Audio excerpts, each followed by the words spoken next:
Hello. Nagulay na naman ako ng talong saka sitaw sa may karabanso.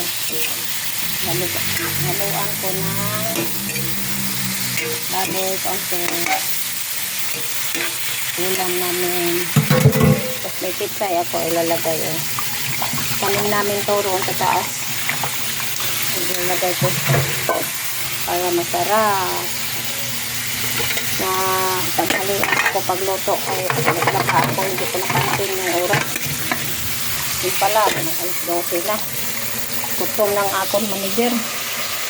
So, magluluto pa ako ng fried chicken. Pakuluan ko pa. Ewan ito. Nauna na. Ako paluto tanghalian. Bilis-bilis nagluto. Kaya ron kakain. Wala pa maluto. Init.